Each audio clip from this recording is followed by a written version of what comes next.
Hey everyone, welcome back to our YouTube channel 5G study point. आज के topic में हम पढ़ेंगे सेल के बारे में, यानी कोशिका के बारे में पढ़ने वाले हैं। जो हमारी जो सेल होती है, हमारी जो कोशिका होती है, वह स्ट्रक्चरल एंड फंक्शन यूनिट कहा जाता है, यानी उसको संरचनात्मक और क्रियात्मक इकाई कहा जाता है। और ये हमने पिछले टॉपिक में भी पढ़ा था, मैंने बताया था सेल्स का निर्माण किस प्रकार हुआ है। लेवल ऑफ ऑर्गेनाइजेशन जो आपका टॉपिक था उसमें अच्छे से समझाया था कि जो सेल है इसका निर्माण सबसे पहले शुरुआत हुई थी हमारे एटम से स्टार्ट हुआ था। एटम से हमारे मॉलिक्यूल का निर्माण हुआ और मॉलिक्यूल से हमारी सेल का निर्माण हुआ।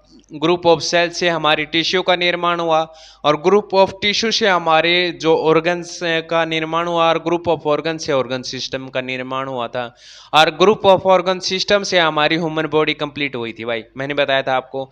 अब पढ़ेंगे आज के टॉपिक में, हम पढ़ेंगे सेल के बारे में, यानी कोशिका के बारे में पढ़ेंगे कि इसका स्ट्रक्चर कैसा है और इसका फंक्शन क्या है। और जो जो आगे आगे मैं आगे पढ़ाता जाता हूँ आपको। ये जो आपकी जो सेल होती है, सेल की जो बाहर की जो आपको ये परत दिखाई दे रही है, जो एक लेयर सी दिख रही है आपको, इसको कहा जाता है सेल मेम्ब्रेन, यानी कोशिका झिल्ली कहा जाता है। और इसके अंदर जो ये थैली के अंदर जो लिक्विड भरा होता है ना, इसको कहते हैं साइटोप्लाज्म, यानी इसको कहा जाता है कोशिका द्रव्य। और इसके अंदर जो ये रेड रेड कलर का आपको दिख रहा है, इसे कहा जाता है न्यूक्लियस, हिंदी में इसे कहा जाता है, इसे केंद्रक कहा जाता है। नहीं समझ में आया? फिर समझाता हूं, देखो ऐसे समझोगे आप। ये दो ग्रुप ऑफ सेल है हमारे टिश्यू में भाई, उनमें से सिर्फ एक पॉइंट लेके चलते हैं, हमारी जो एक सेल का लेके चलते हैं। जो आपको ये दिख रहा है ना, ये जो इसके अंदर जो लिक्विड भरा हुआ है, जो हमारी थैली के अंदर है, उसे कहते हैं साइटोप्लाज्म। और जो आपको ये जो ग्रीन ग्रीन दिख रहा है इस सेल के अंदर, इसे कहते हैं माइटोकॉन्ड्रिया कहा जाता है।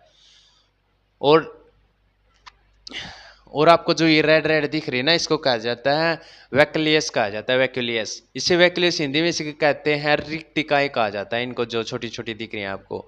और आपको जो ये येलो कलर दिख रहा है ना, इसको कहा जाते हैं गोल्गी अपैरेटस कहा जाता है, यानी गोल्जिकाएं कहा जाता है हिंदी में इनको। और जो ये आपको जो बीच का जो आपको ये जो पिंक पिंक सा दिख रहा है ना, इसको कहा जाता है न्यूक्लियस, यानी इसको कहा जाता है केंद्र। कैसे समझ में आया इतना? इससे तो अच्छा अच्छा समझ में आ जाता है भाई। चलिए आगे बढ़ते हैं। जो बाहर की जो आपको ये लेयर दिख रही है, इसको कहा जाता है सेल मेम्ब्रेन, यानी कोशिका झिल्ली कहा जाता है। इसके अंदर जो लिक्विड भरा होता है उसको कहते हैं साइटोप्लाज्म। और इसके अंदर जो ये आपको रेड रेड दिख रहा है, इसको कहा जाता है न्यूक्लियस, यानी केंद्र कहा जाता है। चलिए इतना समझ में आ गया होगा आपको। इसके बाद आगे बढ़ते हैं। The smallest function unit of the body is cell, यानी ये कह रहा है कि हमारे शरीर की सबसे छोटी कार्य संरचनात्मक और कार्यात्मक इकाई कहा जाता है किसको? सेल को कहा जाता है भाई। Robert Hooke first coined the terms cell in 1665, यानी ये कह रहा है कि जो रॉबर्ट हुक ने 1665 में भाई इस नाम को सबसे पहले गढ़ा था, किसको? सेल को। ये नाम इसी ने दिया था, रॉबर्ट हुक ने, सेल कोशिका। अब क्या कह रहा है? The size of a cell can vary from a minimum of 6 mm to a maximum of 80 mm। जो कोशिका का जो आकार होता है वो 6 माइक्रोमीटर से लेकर 80 माइक्रोमीटर तक भिन्न हो सकता है, यानी कुछ भी हो सकता है साइज इसका, हमारी जो सेल है। उसके बाद बात की गई है डेफिनेशन की, बात की गई है इसकी परिभाषा की, बात की है भाई। The study of cell is called cytology and the study of tissue is called histology, यानी जो होती है सेल, जो हमारी जो कोशिका का अध्ययन को क्या कहा जाता है? साइटोलॉजी। ये तो आपको पता होगा। और ये जो हमारे टिश्यू होते हैं उत्तक का अध्ययन को क्या कहा जाता है? हिस्टोलॉजी कहा जाता है। आगे बढ़ते हैं। स्ट्रक्चर ऑफ ए सेल, यानी स्ट्रक्चर ऑफ ए सेल की बात की गई इसमें, यानी कोशिका की संरचना की बात की है कि कैसे इसका निर्माण हुआ, इसकी संरचना में किस किस का योगदान, हर क्या प्रक्रिया है इसमें बताते हैं। ए सेल मेम्ब्रेन और प्लाज्मा मेम्ब्रेन, बात एक ही है, चाहे आपको इसको सेल मेम्ब्रेन यानी कोशिका झिल्ली कर लो या इसको प्लाज्मा मेम्ब्रेन या प्लाज्मा झिल्ली कर लो, बात एक ही है। Which is impermeable to large molecule such as proteins, यानी ये कह रहा है कि जो प्रोटीन के जो बड़े जो अणु होते हैं उनके लिए इम्प्रीमेबल होती है, अपारगम्य होती है, यानी इसके आर पार नहीं जानी देती भाई इनको, प्रोटीन के जो बड़े आपके अणु होते हैं ना उनको। और क्या कराता है? And permeable to small molecule such as ion हो गया एंड मोल जो कहते हैं मेटाबोलाइट्स हो गए, यानी आपके जो आयंस हो गए और जो मेटाबोलाइट्स हो गए, जो आपके जो अणु होते हैं उनके लिए प्रीमेबल होती है, पारगम्य होती है। नहीं सुन में देखो, जो आपकी जो सेल होती है उसकी संरचना कुछ इस प्रकार होती है कि देखिए मानिए ये आपकी सेल है। सेल में जो है इसके अंदर जो बड़े अणु होते हैं ना, प्रोटीन के जो बड़े अणु होते हैं, जो प्रोटीन के जो मॉलिक्यूल होते हैं बड़े जो लार्ज होते हैं, उनको अंदर नहीं आने देती भाई, इसके अंदर नहीं बढ़ने देती जो इस लेयर के अंदर है। और सिर्फ अंदर वही आएंगे जो प्रोटीन के जो छोटे छोटे जो होते हैं उसके अणु होते हैं, मॉलिक्यूल होते हैं, उनको ही अंदर आने की परमिशन है भाई। ये कहने का मतलब ये है कि इसके अंदर ऐसे नहीं कोई भी आया प्रोटीन हो गया, लिक्विड हो गया, शायद सीधा बिना इजाजत के बिना परमिशन से इसका बॉर्डर को क्रॉस कर लोगे, ये नहीं है भाई। ये भी कुछ हमारे बॉर्डर की तरह है भाई, इसमें रूल फॉलो करने पड़ते हैं इसको। क्या बता रहा है देखो, मैंने बताया था ये प्रोटीन के जो बड़े अणु होते हैं, लार्ज जो मॉलिक्यूल्स होते हैं, उनके लिए तो ये अपारगम्य है, उनको आने जाने की परमिशन नहीं है। परमिशन किसको है? सिर्फ आयंस को, जो आपके मेटाबोलाइट्स हो गए उनको ही परमिशन है भाई, इसमें सिर्फ इतनी बात है बस। उसके बाद है ए न्यूक्लियस, यानी एक नाभिक है, which contain the genetic machinery. जो नाभिक होता है वो एक जेनेटिक मशीनरी है। मान ली जेनेटिक वो जो होती है हमारी जो जेनेटिक बार बार उसका क्या करता है, मशीनरी की तरह उसको बार बार बनाता रहता है भाई हमारे डीएनए को। अब क्या करा है कि इसमें जो हमारे जो स्ट्रक्चर संरचना में क्या है, साइटोप्लाज्म एंड द ऑर्गेनालाइज, यानी इसमें ये हमारी साइटोप्लाज्म भी होता है, हमारी जो बनने बताया था ना अपनी जो सेल मेम्ब्रेन होती है, देखो ये साइटोप्लाज्म होता है भाई, इस संरचना में होता है भाई। फिर इसने कहा है ऑर्गेनालाइज होते हैं, यानी जो आपके जो ये छोटे छोटे जो हो गए आपके जो अंग हो गए ये भी इसके अंदर होते हैं भाई, कहने का मतलब यही है।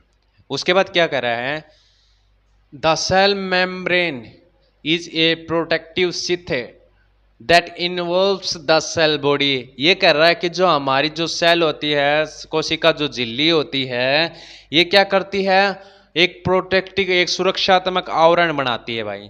और and involves the cell body, और हमारी जो सेल बॉडी होती है यानी हमारी जो कोशिका का जो शरीर होता है उसको ढकने का काम करती है। कौन? Cell membrane. ये ढक तो रही है भाई, प्रोटेक्टिव का काम कर रही है। देखो ये जो हमारी सेल है, जो सेल है इसके अंदर जो लिक्विड होते हैं, जो केंद्रक होता है, उसको बाहर की जो देखो ये परत रही जो हमारी सेल मेम्ब्रेन रही, आपकी जो कोशिका झिल्ली होती है, ये आपके शरीर जो शरीर का काम करती है, शरीर कोशिका जो होता है उसको ढक रखती है। जैसे हमारी शरीर किससे ढका हुआ होता है, हमारी स्किन से ढका हुआ होता है ना, वैसे इसका ढका हुआ है किससे? सेल मेम्ब्रेन से भाई। उसके बाद बात की जाए, देखो मैंने इसमें बता भी दिया आपको, बात की है सेल मेम्ब्रेन या प्लाज्मा मेम्ब्रेन, एक ही बात है। अब ये कह रहा है it is a semi permeable membrane, यानी यह जो होती है सेल मेम्ब्रेन होती है, ये क्या होती है, यह सेमी परमिएबल होती है, यानी अर्ध पारगम्य होती है भाई।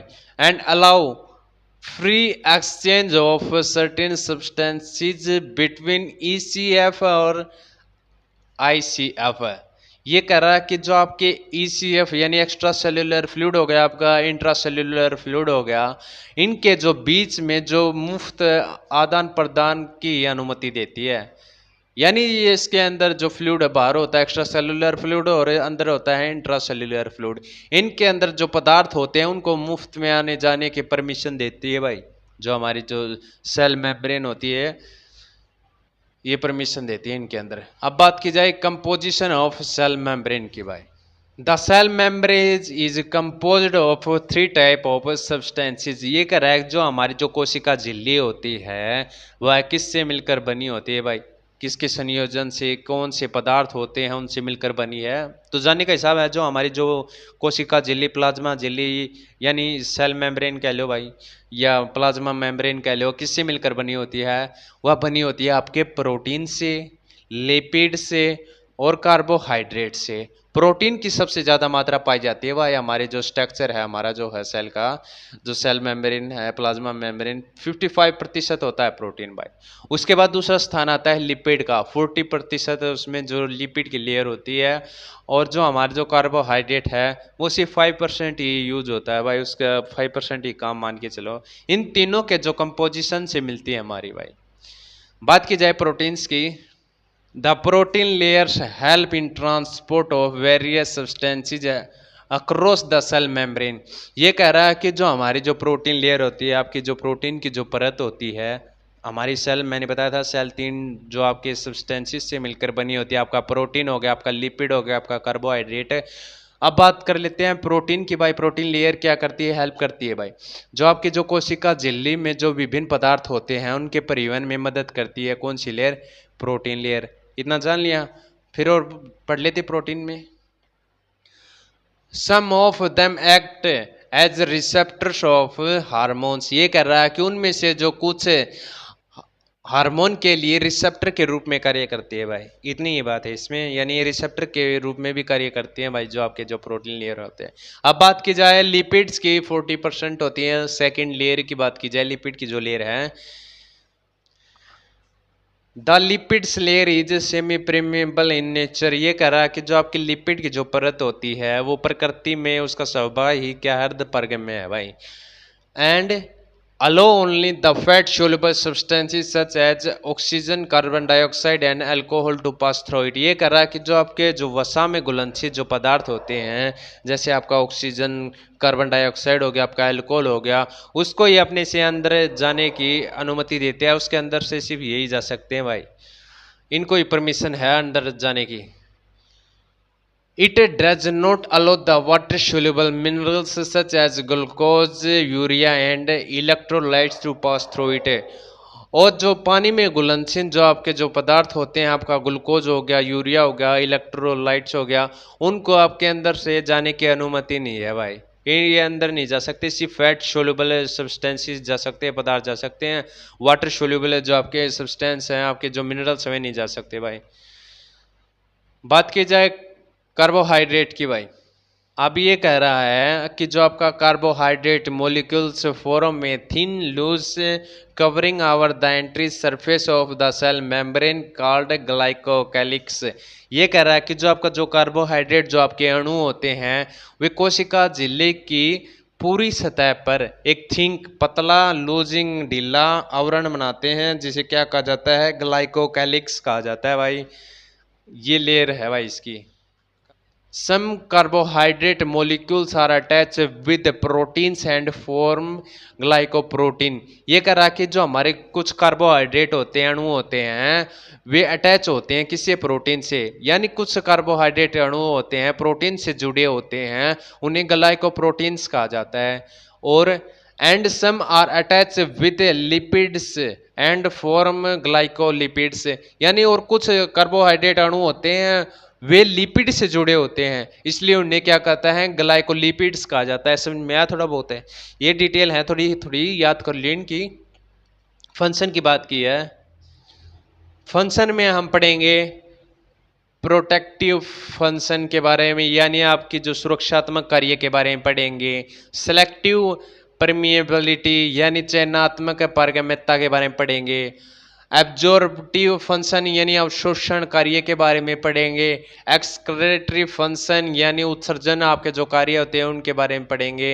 एक्सचेंजेज ऑफ गैसेज यानी गैसों का जो आदान प्रदान होगा कैसे होगा वो भी पढ़ेंगे। और मेंटेनेंस यानी रख रखाव के बारे में पढ़ेंगे भाई, इनके बारे में थोड़ा डिटेल से पढ़ लेते हैं। अब बात की जाए प्रोटेक्टिव फंक्शन की बात की जाए, यानी जो हमारी जो सेल मेम्ब्रेन कोशिका झिल्ली है वो प्रोटेक्ट करती है, प्रोटेक्ट का काम करती है। कैसे, cell membrane protects the cytoplasm, यानी अपनी कोशिका झिल्ली होती है वो अपने साइटोप्लाज्म जो अंदर जो लिक्विड भरा होता है, यानी कोशिका जो द्रव्य को प्रोटेक्ट करती है, सुरक्षा देती है। And the organelles present in the cytoplasm, और जो साइटोप्लाज्म के अंदर हमने छोटे छोटे पढ़े थे ना, राइबोसोम, माइटोकॉन्ड्रिया हो गया, उनको प्रोटेक्ट का काम करती है भाई। अब बात की जाए सेलेक्टिव परमेबिलिटी की, यानी चयनात्मक पारगम्यता की बात की जाए, कोशिका झिल्ली चयनात्मक पारगम्यता में कैसा कार्य करती है, कैसा फंक्शन करती है। Cell membrane act as a semi permeability membrane, कोशिका जो झिल्ली होती है आपकी वो अर्ध पारगम्य झिल्ली की बात ही कार्य करती है, वही रिएक्ट करती है। Which allow only sub substances to pass through it and, यानी कह रहा कि कुछ पदार्थों को, यानी कुछ पदार्थों को अपने अंदर से आने जाने की अनुमति देती है। And act as a barrier for other substance, और कुछ पदार्थों के लिए बैरियर रुकावट का काम करती है। कौन? हमारी सेलेक्टिव परमेबिलिटी यानी चयनात्मक पारगम्यता। एब्जॉर्प्शन फंक्शन की बात की जाए, यानी आपके अवशोषण की बात की है कि nutritions are absorb into the cell through the cell membrane, ये कह रहा है कि जो आपके पोषक तत्व होते हैं वो कोशिका झिल्ली के माध्यम से अवशोषित होते हैं भाई, उसके अंदर अवशोषित होने का काम करते हैं एब्जॉर्प्शन फंक्शन में भाई। आगे बात करते हैं एक्सक्रेटरी फंक्शन की बात की जाए, यानी कोशिका झिल्ली कैसे उत्सर्जन का कार्य करती है उसके बारे में पढ़ते हैं। Metabolites and other waste products from the cell are excreted through the cell membrane, ये कह रहा है कि जो आपकी कोशिका से मेटाबोलाइट्स हो गए आपके और अदर अपशिष्ट जो आपके उत्पाद हो गए वे कोशिका झिल्ली के माध्यम से ही उत्सर्जित होते हैं भाई।